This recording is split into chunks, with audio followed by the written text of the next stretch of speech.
This is Cassandra Clare. I'm the author of the Mortal Instruments and Infernal Devices series, both of which are available as audiobooks. I feel like having the books produced as an audiobook does impact and change the story and the experience of the story. For books that I really love, I've always listened to them as audiobooks and read them in hard format, because when you're listening to a great audiobook reader, you're listening to an artist interpret the story. I always recommend listening to the audiobooks to fans. I think that it's a different way of experiencing the books. I think that you experience them on another level when you hear them as you do when you're reading the words on a page.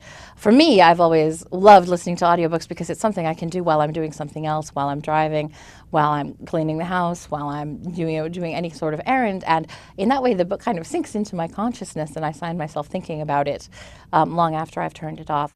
I am really looking forward to the City of Lost Souls audiobook because I feel like City of Lost Souls is a book with a lot of excitement and high drama and sudden turns, and that's exactly the sort of thing that's really fun to listen to when someone's interpreting it.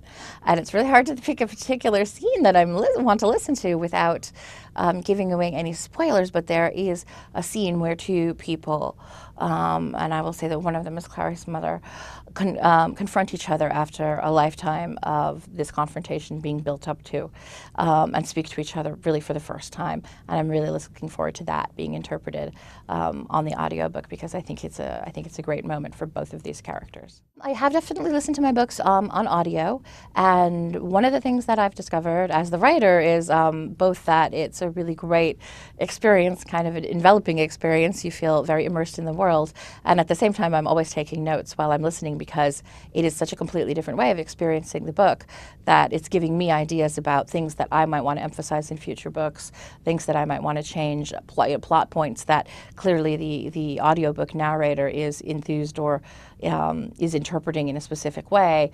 And for me, that can be really helpful. In fact, I often read the book aloud before I'm finished with it to myself now, because it is such a different way of experiencing the book that I hear things when I'm reading it aloud that I don't necessarily catch when I'm reading them on the page.